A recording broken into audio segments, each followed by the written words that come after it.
نحمده ونستعينه ونستغفره ونؤمن به ونتوكل عليه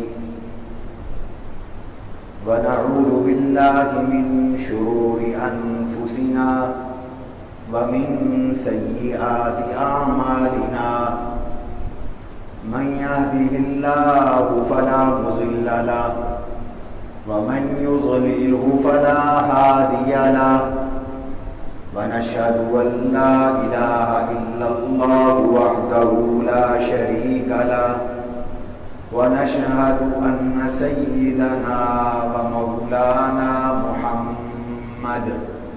محمدا عبده ورسوله اللهم صل وسلم دائما أبدا على حبيبك خير الخلق كلهم وعلى آله وأصحابه وأزواجه وذرياته أجمعين إلى يوم الدين أما بعد فأعوذ بالله من الشيطان الرجيم بسم الله الرحمن الرحيم ليذكروا اسم الله في أيام معلومات على ما رزقهم من بهيمة الأنعام وقال تعالى والفجر وليال عشر والشفع والوتر والليل إذا يسر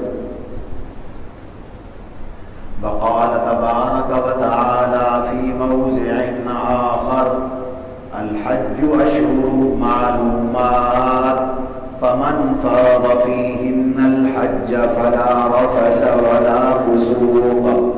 ولا فسوق ولا جدال في الحج وقال تعالى لكل أمة جعلنا منسكا ليذكروا اسم الله وقال تبارك وتعالى في موضع آخر إنا أعطيناك الكوثر فصل لربك وانحر إن شانئك هو الأبتر وقال رسول الله صلى الله عليه وسلم ما من أيام العمل الصالح فيها أحب إلى الله من هذه العشر وقال رسول الله صلى الله عليه وسلم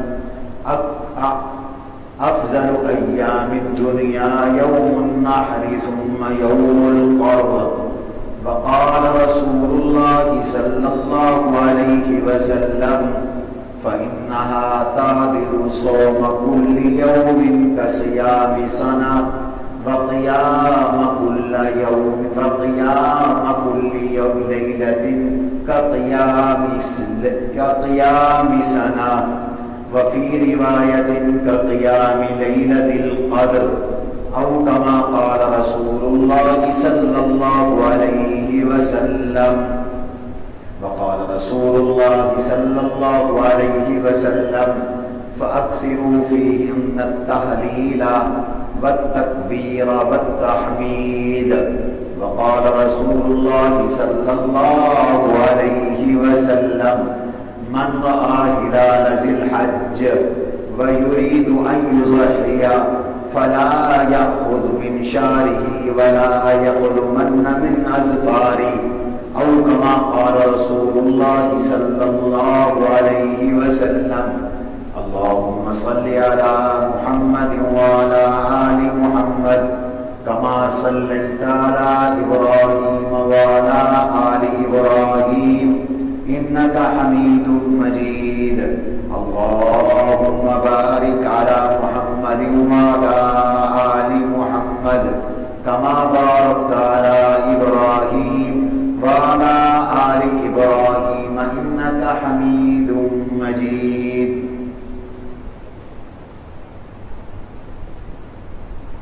گرامی قدر سامعین کرام، عزیزان گرامی، آج غالباً 28 ذوالقعدہ 1442 ہجری ہے، اور عین ممکن ہے کہ کل شام سے ذی الحجہ کا چاند نظر آ جائے۔ گزشتہ جمعے آپ حضرات کے سامنے اشہر حرم کی کچھ تفصیل اور اشہر حرم کے احکام، جن میں ذوالقعدہ، ذی الحج، محرم اور رجب ہے، عرض کیے تھے، اور ضمناً ذی الحجہ کے بارے میں بھی کچھ معروضات پیش کی تھی۔ قریب آ جائیں، پیچھے والے قریب آ جائیں، بڑے ساتھی آپ ادھر قریب آ جائیں۔ اللہ تعالیٰ نے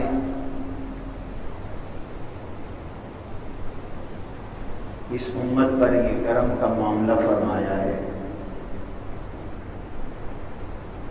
کہ بعض ایام اور بعض لیالی کو، بعض اوقات کو فضیلت دے کر اس امت کی بخشش کا وسیلہ اور ذریعہ فرما دیا ہے کہ مخصوص اوقات میں امت عبادت کرے اور عبادت کی عادی بن جائے تو تھوڑے عمل پر اللہ بہت اجر عطا فرما کر بخشش فرما دیتے ہیں۔ اس افضل اور مبارک وقت میں اہم ترین اور افضل ترین جو عشرہ ہے، جو مہینہ ہے، وہ ذی الحج کا مہینہ ہے۔ عام طور پر لوگ رمضان کی عظمت اور فضیلت سے تو واقف ہیں، لیکن ذی الحج کی عظمت اور فضیلت سے واقف نہیں ہے، جبکہ حضور علیہ السلام کا صاف ارشاد ہے کہ ذی الحج کے یہ 10 دن پوری دنیا کے دنوں میں سب سے افضل دن ہے۔ قربانی کا دن دنیا کے دنوں میں سب سے افضل دن ہے۔ آپ کا صاف ارشاد ہے کہ ذی الحج کے پہلے جو 9 دن ہیں، ان میں روزہ رکھنا ایک روزے کا ثواب 1 سال کے روزے کے برابر ہے،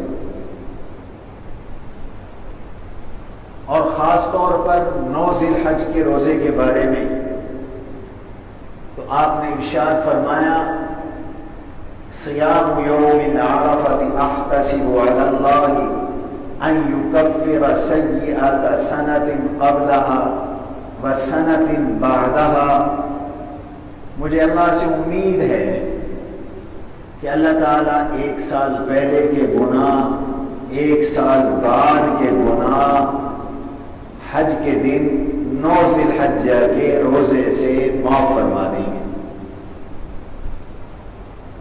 اور پھر اللہ تعالیٰ نے اس عشرے کی قسم بھی اٹھائی، اور اللہ جب قسم اٹھاتے ہیں تو جس کی قسم اٹھاتے ہیں اس کی عظمت کا اظہار مقصود ہوتا ہے۔ والفجر وليال عشر والشفع والوتر، فجر کی قسم، 10 راتوں کی قسم، جفت کی قسم، تاک کی قسم،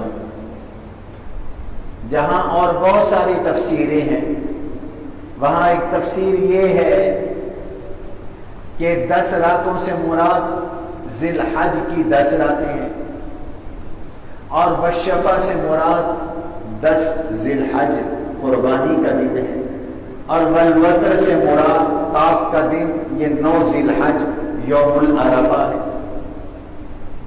یہ یوم العرفہ ہے۔ اللہ نے ان اوقات کی اہمیت جتلانے اور بتلانے کے لیے ان اوقات کی قسمیں بھی اٹھائی، اور ساتھ میں اللہ نے یہ بھی فرما دیا کہ ان دنوں میں اللہ کا ذکر کرو، اللہ نے تمہیں رزق عطا کیا ہے، جانور عطا کیے ہیں، تو ان دنوں میں اللہ کا ذکر کیا کرو۔ تو اس سے معلوم ہوتا ہے کہ یہ دن بہت اہم ہے۔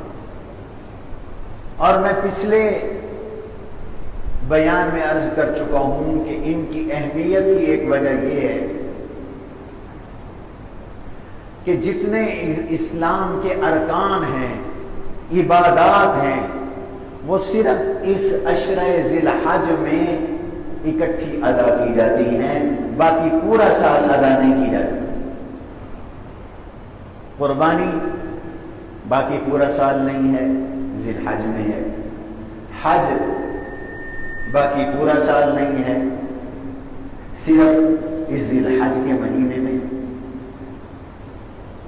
اور پھر جو عجیب پیغام ہے ان دنوں کا، جو مخفی پیغام ہے، وہ یہ ہے کہ یہ دن یادگار ہیں اللہ کے نیک بندوں کی۔ یہ جو ذی الحج کا مہینہ ہے اور عشرہ ہے، یہ یادگار ہیں 3 شخصیات کی۔ یہ یادگار ہیں حضرت ابراہیم علیہ السلام کی، یہ یادگار ہیں حضرت اسماعیل علیہ السلام کی، یہ یادگار ہیں حضرت سیدہ ہاجرہ رضی اللہ تعالی عنہا کی۔ سارے اعمال انہی کے یادگار ہیں، اور ہم انہی کے اعمال کی مشق کرتے ہیں اور انہی کے اعمال کو زندہ کرتے ہیں اور تازہ کرتے ہیں۔ مثلا ذرا توجہ رہے، ہم قربانی کرتے ہیں اس عشرے میں، اور قربانی کرنا کتنا محبوب عمل ہے کہ ابھی میں نے پچھلے جمعے عرض کیا تھا، ابھی خون کا قطرہ زمین پہ نہیں گرتا، اللہ تعالیٰ پہلے قبول فرما لے۔ قربانی کیا ہے؟ ہر بال کے بدلے، جانور کے ہر بال اور بھیڑ کی ہر اون کے ہر ریشے کے بدلے اللہ نیکی عطا فرماتے۔ قربانی کیا ہے؟ کہ قربانی میرا اللہ اس قربانی کے جانور کے کھر، سینگ، بال، جو کارآمد چیزیں نہیں ہیں، انہیں بھی اعمال نامے میں ڈال کر توڑ کر اجر عطا فرمائیں گے۔ کتنی محبوب سنت ہے قربانی ابراہیم علیہ السلام کی۔ تو یہ قربانی کیا ہے؟ حضرت ابراہیم اور حضرت اسماعیل علیہ السلام کی سنت کا نام۔ قربانی اللہ کے ان 2 نیک بندوں کی یادگاروں کو زندہ کرنے کا نام ہے، یادوں کو تازہ کرنے کا نام ہے۔ ما هذه الاضاحی یا رسول اللہ قال سنت ابیکم ابراہیم۔ حضرت یہ قربانیاں کیا ہیں؟ فرمایا یہ تمہارے ابے ابراہیم علیہ السلام کی یاد ہے، ان کا طریقہ ہے، ان کی سنت ہے۔ قربانی ان کی سنت۔ ہم تکبیر تشریق پڑھیں گے اس عشرے کے اندر، اور اللہ نے بھی تکبیرات تشریق کی ادائیگی کی تاکید قرآن کریم میں فرمائی، فی ایام معلومات، معلوم دنوں میں اللہ کا خوب ذکر کرو۔ اور وہ معلوم دن کون سے ہیں؟ جو ایام تشریق ہیں۔ اور ایام تشریق کون سے ہیں؟ 9 ذی الحج، فجر کی عصر کی نماز سے 9 ذی الحج فجر کی نماز سے لے کر 13 ذی الحج عصر کی نماز تک، یعنی 9 کا دن پورا، 10 کا دن پورا، 11 کا دن پورا، 12 کا دن پورا، اور 13 کو عصر کی نماز تک۔ ہر نماز کے بعد، اور حاجی کو ویسے چلتے پھرتے اور عام آدمی کو چلتے پھرتے اور عیدگاہ آتے جاتے یہ پڑھنا ہے، اللہ کا یہ ذکر کرنا ہے، اللہ اکبر لا الہ الا اللہ اللہ اکبر وللہ الحمد۔ ابھی سے یاد کرو، پڑھو میرے ساتھ، اللہ اکبر لا الہ الا اللہ اکبر وللہ الحمد۔ اس عشرے میں یہ جو تکبیر تشریق پڑھی جاتی ہے یہ بھی یادگار ہے حضرت ابراہیم، حضرت اسماعیل علیہ السلام، حضرت جبریل علیہ السلام کی یہ یادگاریں ہیں۔ ان دنوں میں حج کیا جاتا ہے۔ آج کل حج کرونا کی نظر ہو گیا، بہت دکھ کی بات ہے۔ ہر طرح کے اجتماع ہو رہے ہیں، حج کے لیے مسلمان تڑپ رہے ہیں، حج کے لیے اہل ایمان تڑپ رہے ہیں، کہتے ہیں پاکستان سے کوئی حج پہ نہیں جا رہا۔ حج انہی دنوں میں کیا جاتا ہے، اور حج کتنا محبوب عمل ہے۔ اللہ کے نبی علیہ الصلوۃ والسلام نے ارشاد فرمایا، الحج المبرور لیس له جزاء الا الجنہ، مقبول حج کا بدلہ جنت سے کم نہیں ہے۔ من حج ولم يفسق ولم يرفث رجع كيوم ولدته امه، جس نے حج کیا اور حج میں جا کر کوئی بیہودہ بات زبان سے نہیں نکالی، کوئی نفسانی خواہشات کی باتیں زبان سے نہیں ادا کی، اور گناہ کوئی نہیں کیا، یہ حج کر کے واپس آیا ہے، فرمایا اس کو یوں سمجھو جیسے آج ماں کے پیٹ سے باہر آیا ہے اور معصوم آیا ہے، بے گناہ آیا۔ اتنا بڑا عمل ہے حج۔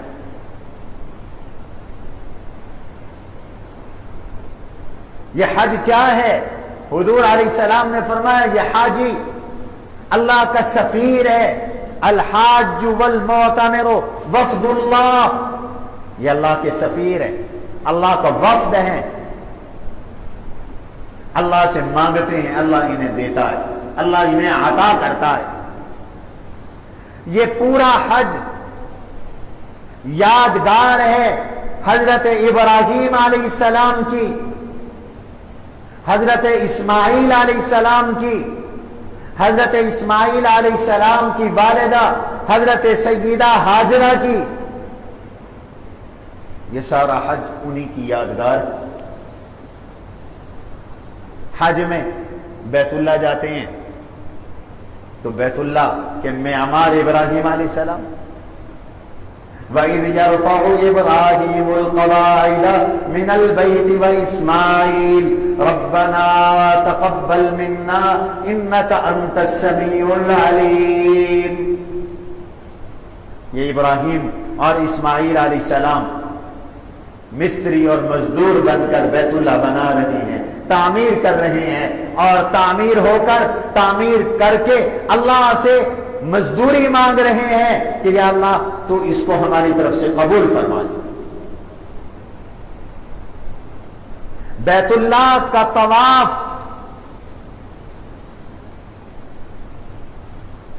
یادگار ہے ابراہیم علیہ السلام کی، اور طواف میں رمل یادگار ہے حضور علیہ السلام اور حضور کے صحابہ کی، یہ اللہ کے نیک بندوں کی یادگار۔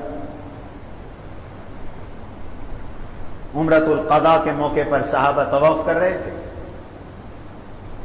اور مکہ کے کافر دور پہاڑوں پہ چڑھ کر بیٹھے تھے اور تبصرے کر رہے تھے اور کہہ رہے تھے ازناہم حما یثرب، ان صحابہ کو تو یثرب کے بخار نے کمزور کر دیا۔ آپ کو پتہ چلا، آپ نے فرمایا ذرا کندھے ہلا کے چلو،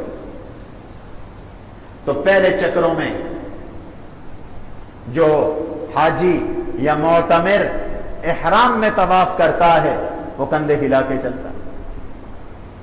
یہ صحابہ کی یادگار ہے۔ اور پھر جاتے ہو صفا مروہ سعی کے لیے، تو صفا مروہ کی سعی حضرت سیدہ ہاجرہ، حضرت اسماعیل علیہ السلام کی امی اور حضرت ابراہیم علیہ السلام کی زوجہ محترمہ حضرت ہاجرہ کی یادگار ہے۔ صفا مروہ کی سعی انہی کی یادگار ہے کہ جب حضرت ابراہیم علیہ السلام اللہ کے حکم سے حضرت ہاجرہ اور ان کے شیرخوار بچے، دودھ پیتے بچے حضرت اسماعیل علیہ السلام کو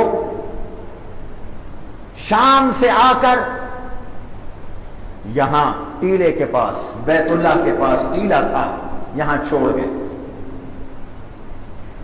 کوئی آبادی نہیں، کوئی دکان، کوئی مکان، کوئی انسان یہاں نہیں ہے، پانی کا انتظام نہیں ہے، کھانے پینے کا انتظام نہیں ہے، اللہ کے حکم پہ چھوڑ کے چلے گئے۔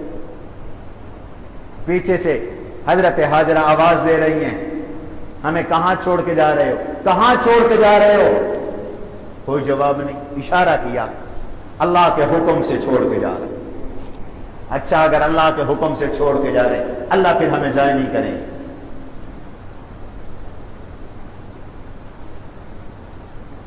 اللہ کے حکم پر بیوی بچوں کو جنگل بیابان میں چھوڑ دیا۔ جنگل میں بھی کوئی درخت ہوتے ہیں، یہاں تو درخت بھی کوئی نہیں، چھپر بھی کوئی نہیں تھا، اور مکہ کی گرمی اور سورج کی تمازت آپ جانتے ہیں۔ جو لوگ وہاں گئے ہیں حج عمرے کے لیے انہیں پتا ہے، یہ قربانیاں اللہ کے حکم پر، یہ مجاہدے اللہ کے حکم پر، یہ خواہشات کی قربانیاں، بیوی اور بچے تک کی قربانیاں، انہی کے تو یادگار ہیں یہ دن، یہ حج، یہ قربانی، یہ تکبیرات تشریق، یہ سب انہی کی ادائیں اور انہی کی یادگاریں ہیں۔ پانی تھا، مشکیزہ ختم ہو گیا، کھجوریں تھی ختم ہو گئی، تنے تنہا ایک خاتون ہے، ایک اس کا بچہ ہے، کوئی انسان نہیں۔ پانی ختم ہوا تو بچہ پیاس سے بلکنے لگا۔ حدیث میں آتا ہے حضرت اسماعیل جاں بلب ہو گئے، پانی نہ ملے تو انسان زندہ نہیں رہ سکتا،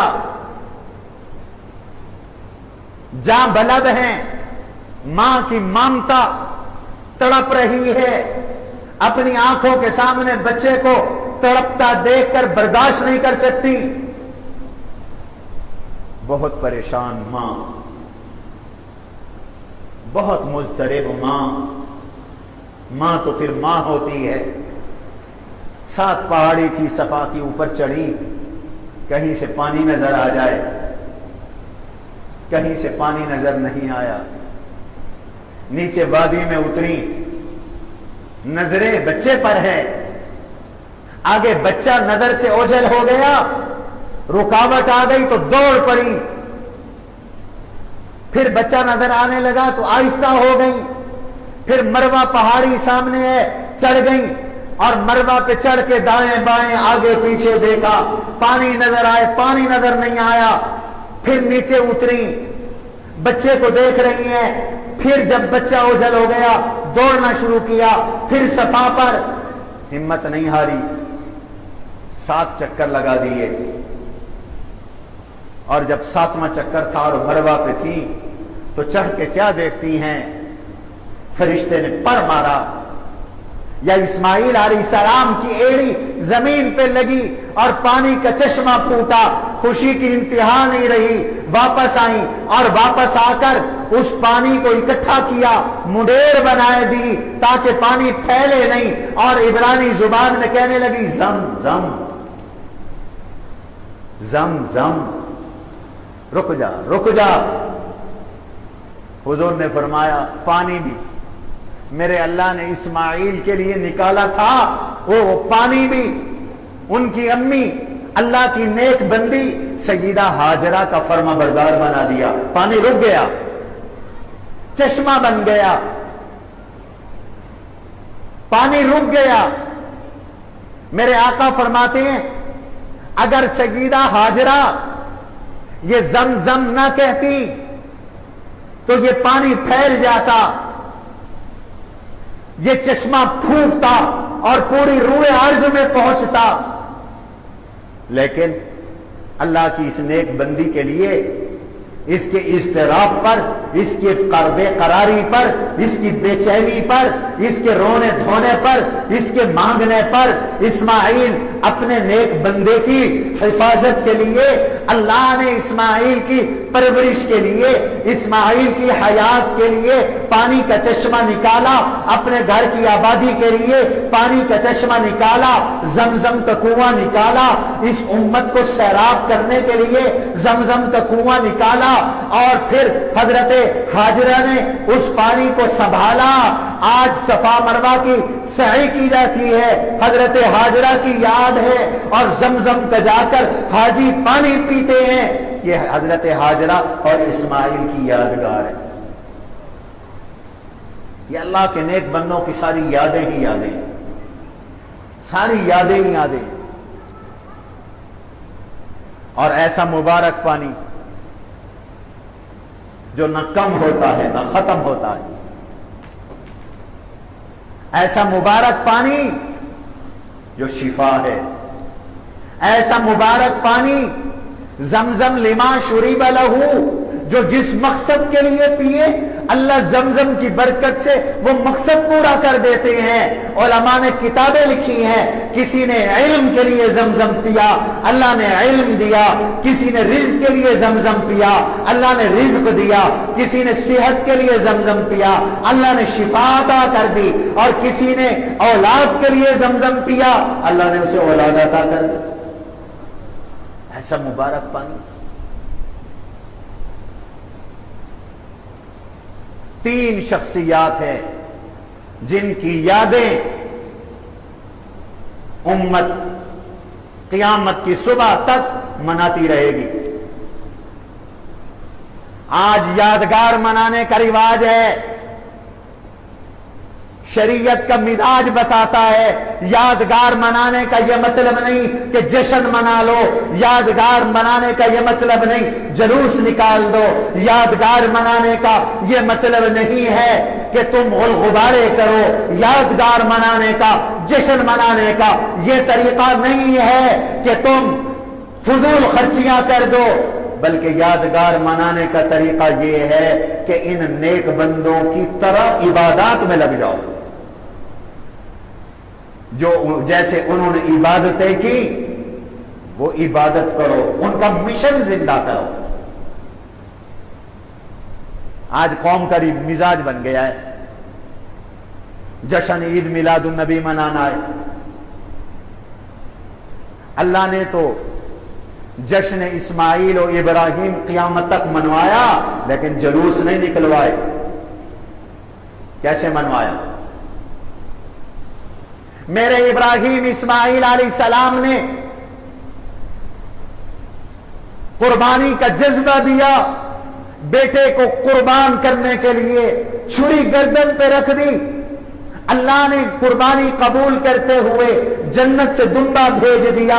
اب ان کی یاد جلوس منانا نہیں ہے، اب ان کی یاد یہ ہے کہ جب قربانی کے دن آئے شوق سے قربانی کیا کرو.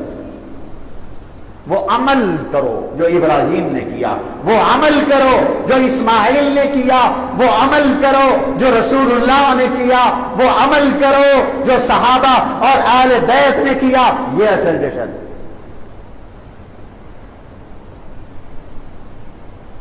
وادی بے آب و گیاہ میں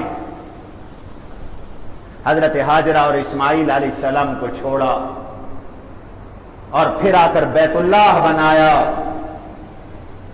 اب ان کا جشن یہ ہے کہ تم بیت اللہ کو آباد کرو.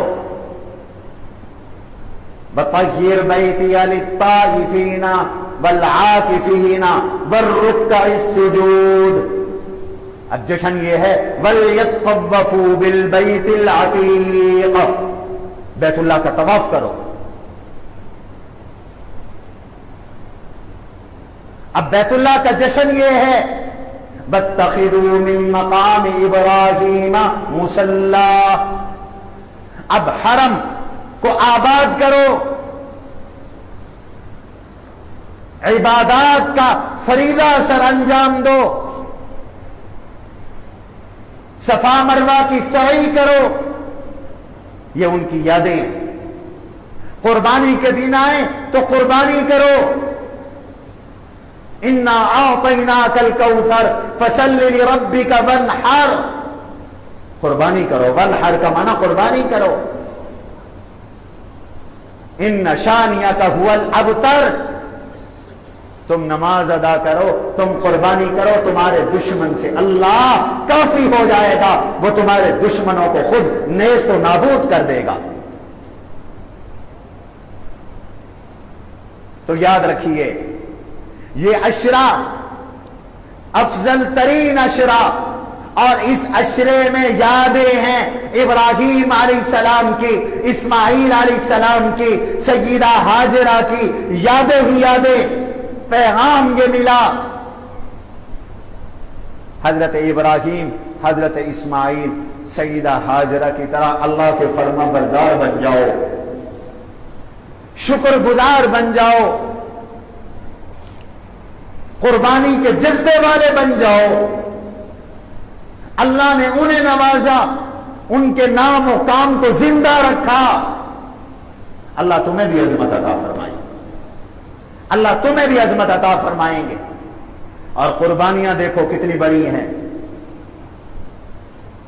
وَإِذِ ابْتَلَىٰ إِبْرَاهِيمَ رَبُّهُ بِكَلِمَاتٍ فَأَتَمَّهُنَّ، کتنے امتحان آئے ابراہیم علیہ السلام پر اللہ کے لیے. ہم تو لالچ کے دور سے گزر رہے ہیں. ہر کام کرنے سے پہلے سوچتے ہیں ہمیں نفع کیا ہوگا، دولت کتنی ملے گی، پیسے کتنے ملیں گے، تنخواہ کتنی ملے گی، اجرت کتنی ملے گی، اس کام کا معاوضہ کتنا ملے گا.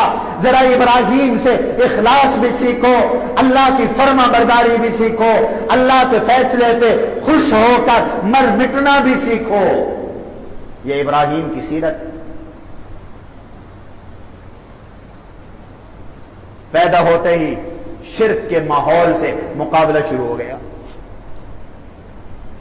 خاندان سے لڑائی، مجھے یہ شرک نہیں چاہیے، انا براء منکم، میں تم سے بیزار ہوں، میرا ضمیر نہیں مانتا کہ ہاتھ کے تراشے ہوئے بتوں کو سجدہ کروں، میرا ضمیر نہیں مانتا ڈوب جانے والے سورج کی پوجا کروں، ڈوب جانے والے چاند کی عبادت کروں، ڈوب جانے والے ستاروں کو مشکل کشا حاجت روا سمجھوں، ان سے اپنی قسمتیں آزماؤں اور ان سے اپنی قسمتیں نکالوں. میرا ضمیر نہیں چاہتا.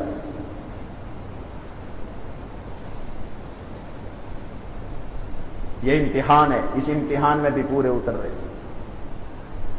بت کدے میں جا کے بت توڑ ڈالے، جزاز ٹکڑے ٹکڑے کر دیا. یہ بھی امتحان ہے. اکیلے دشمن سے بھیڑ گئے، آگ کا چیخا جلایا گیا اور آگ کے چیخے میں پھینک دیے گئے. اس امتحان میں بھی پورے اترے، پیچھے نہیں ہٹے. یہ مجھ سے غلطی ہو گئی، مجھے معاف کر دو، آج کے بعد تمہارے بتوں کے ساتھ حسن سلوک کروں گا نہیں. بل فعلہ کبیرہم ھذا فاسألوہم ان کانوا ینطقون. مجھ سے پوچھتے ہو کہ بت کس نے توڑے، یہ جو بڑا تمہارا پوپ کھڑا ہے اسی سے پوچھو نا کہ کس نے توڑے ہیں اگر یہ بولتے ہیں. کہنے لگے ابراہیم تو جانتا ہے یہ بولتے تو نہیں ہیں.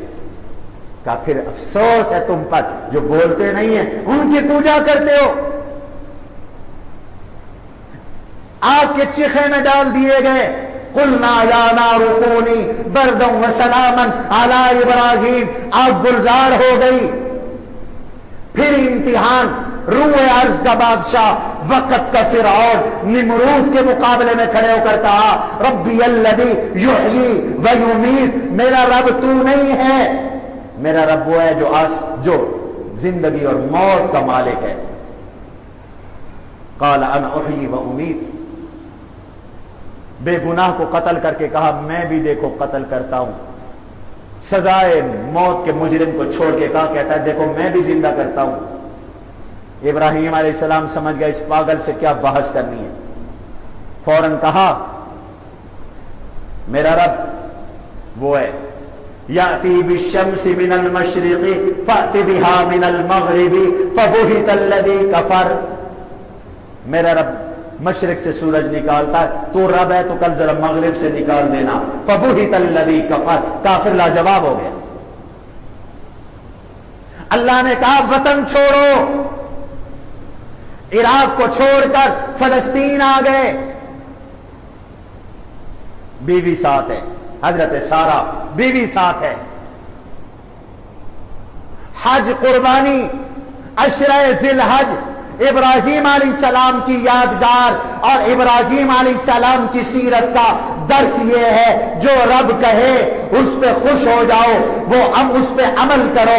ابراہیم کی سیرت کا درس یہ ہے اللہ کے دین کے لیے تن من دھن قربان کر دو۔ ابراہیم علیہ السلام کی سیرت کا درس یہ ہے کہ جس کو حق کہو، حق سمجھو، ڈنکے کی چوٹ کہو۔ ابراہیم علیہ السلام کی سیرت کا درس یہ ہے اللہ کی توحید کے لیے ڈٹ جاؤ، جتنی بڑی قربانی دینی پڑے قربانی کے لیے تیار ہو جاؤ۔ ابراہیم علیہ السلام کی سیرت کا درس یہ ہے اللہ کا حکم آئے، تقاضا آئے، وطن چھوڑنا پڑے، وطن کی بھی قربانی دے دو۔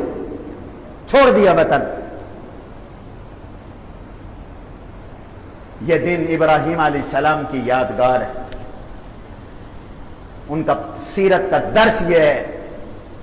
ہجرت کر کے جا رہی ہیں، بیوی ساتھ ہے، راستے میں ایک بادشاہ تھا، بڑا بدماش تھا، حدیث میں آتا ہے من الجبابرہ، آگے ہو جائیں، آگے ہو جائیں، کچھ حضرات ادھر آ جائیں، من الجبابرہ، توجہ رہے توجہ، وہ بڑا ظالم تھا۔ اس بدماش کی وہ عادت تھی جو آج بعض جاگیرداروں اور بعض سرمایہ داروں کی ہوتی ہے، سب نہیں۔ اسے پتہ چلتا کہ میری سلطنت سے کوئی شخص اپنی خوبصورت بیوی کو لے کے جا رہا ہے تو اس کی عزت لوٹتا تھا، اس کی عزت پہ حملہ کرتا تھا۔ اسے کسی نے خبر دے دی کہ ایک مسافر ابراہیم تیری سلطنت سے گزر رہا ہے، اس کی بیوی سارہ بہت حسین ہے۔ اس نے ابراہیم علیہ السلام کو اپنے دربار میں طلب کر لیا، پوچھا یہ تیرے ساتھ کون ہے؟ حضرت ابراہیم علیہ السلام نے فرمایا ہادی اختی، یہ میری بہن ہے۔ وہ بیوی پہ ہاتھ ڈالتا تھا، بہن پہ نہیں ڈالتا تھا۔ واپس آئے تو حضرت سارہ سے کہا یہ جبار بادشاہ ہے، ظالم بادشاہ ہے، تیری عزت کا خطرہ ہے۔ اس نے مجھ سے پوچھا کہ یہ کون ہے، میں کہہ ہوں یہ میری بہن ہے، اور جھوٹ بھی نہیں بولا، اگرچہ ظاہری طور پر لگتا ہوگا لیکن یہ جھوٹ نہیں ہے، اس لیے کہ روح عرض پر ایک میں مومن ہوں، ایک تو مومنہ ہے، تیرے میرے سوا اس وقت کوئی مومن نہیں ہے، اور مومن مومن کا بھائی ہوتا ہے، تو ایمانی اخوت تیرے میرے درمیان موجود ہے۔ یہ تجھ سے بھی پوچھے تو فلا تکذبینی، تم مجھے نہ جھٹلانا، تو بھی کہہ دینا کہ یہ میرا ایمانی بھائی ہے۔ اس نے حضرت سارہ کو بلایا اور بلا کر دست اندازی کی کوشش کی، عزت پہ ہاتھ ڈالنے کی کوشش کی، تو سیدہ سارہ رضی اللہ تعالی عنہا نے اللہ سے دعا کی یا اللہ تو اس پہ کسی کو مسلط کر دے، بد دعا کی۔ حدیث میں آتا ہے اس پہ عذاب مسلط ہو، اس کا سانس پھول گیا، یوں سانس پھول گیا اس کا۔ اس نے معافی مانگی، کہتا ہے میں آپ کو کچھ نہیں کہوں گا، میرے لیے دعا کر دو میں ٹھیک ہو جاؤں۔ حضرت ہاجرہ نے دعا کی، ٹھیک ہو گیا۔ دوسری بار پھر بدبختی کی، تیسری بار پھر بدبختی کی، بالآخر تیسری بار جب اس حالت سے باہر آیا، کہتا ہے کہ تم میرے پاس کسی جن کو لائے ہو، یہ کوئی انسان تو نہیں ہے، میں جب بھی اس کی عزت پر ہاتھ ڈالتا ہوں مجھے دورہ پڑ جاتا ہے، مجھے کچھ ہو جاتا ہے۔ اور ابراہیم علیہ السلام کے یادگار دنوں میں پیغام ہے حضرت ابراہیم علیہ السلام کی سیرت کا، اپنی عزتیں بچاؤ جیسے ابراہیم نے عزت بچائی۔ اور میری ماؤں بہنوں اور بیٹیوں کے لیے پیغام ہے کہ جب عزت پہ ڈاکہ ڈل رہا ہو تو حضرت سارہ کی طرح اللہ سے اپنی عزت بچانے کی دعا کیا کرو، کوشش کیا کرو۔ اللہ نے ان کی عزت بچائی کہ نہیں بچائی؟ سبحان اللہ۔ انہوں نے کہا ان کو نکالو، اور پھر خدمت کے لیے ایک باندی بھی دے دی، فَأَخْدَمَهَا ہاجرہ۔ یہ جو حضرت ہاجرہ جس کی نسل سے، جن کے بیٹے اسماعیل اور اسماعیل کی نسل سے میرے آقا ہیں، یہ ہاجرہ اس پاک دامنی کے بدلے میں اللہ نے دلوائی، سبحان اللہ۔ اور میرے آپ کے آقا اور ہم سب حضرت سارہ کی پاک دامنی کا بدلہ ہے، انعام ہے، یہ امت انعام ہے پاک دامنی کا، سبحان اللہ۔ حضرت سارہ نے پاک دامنی اختیار کی، اس نے خدمت کے لیے ایک لونڈی عطا کر دی جن کا نام ہاجرہ تھا، جو دوسری بیوی بنی حضرت ابراہیم علیہ السلام کی، جن کو آزاد کیا سیدہ سارہ نے اور نکاح کیا ابراہیم علیہ السلام نے۔ تو یہ عشرہ سیرت ابراہیمی ہے، یہ عشرہ سیرت اسماعیل ہے، یہ عشرہ حضرت ہاجرہ کی سیرت ہے۔ اس لیے بھائی یہ جو اتوار سے یا سوموار سے جو ذی الحجہ کا عشرہ شروع ہونے والا ہے، اس کے متعلق چند احکام سمجھ لو۔ پہلا حکم، جس نے قربانی کرنی ہے، جس کا قربانی کا ارادہ ہے، مستحب ہے وہ اس سے پہلے حجامت کروا لے، ناخن کاٹ لے۔ چاند نظر آنے کے بعد حضور نے فرمایا من رعا ہلال ذی الحجہ ویرید ان یضحی، قربانی چاہتا ہے فلا یاخذ من شعرہ، بال نہ کاٹے، اپنے ناخن نہ کاٹے، یہ پہلا حکم۔ دوسرا، یہ افضل ترین دن ہے، ایک روزے کا ثواب 1 سال کے برابر ہے، ایک رات کی تہجد کا ثواب 1 سال کی تہجد کے برابر ہے، عبادات کا اہتمام کریں۔ تیسرا، اس عشرے کے اندر صدقے اور خیرات کا اہتمام کریں۔ چوتھا، 9 ذی الحجہ 13 ذی الحجہ تک ہر نماز کے بعد تکبیر تشریق کہیں۔ اور 5واں، 9 ذی الحجہ کے روزے کی کوشش کریں، 2 سال کے گناہ اس سے معاف ہوتے ہیں۔ قربانی کی تیاری کریں، قربانی کے مسائل وقت ختم ہو گیا، انشاءاللہ آئندہ جمعہ عرض کروں گا۔ سبحان ربک رب العزت عما یصفون وسلام علی المرسلین والحمد للہ رب العالمین۔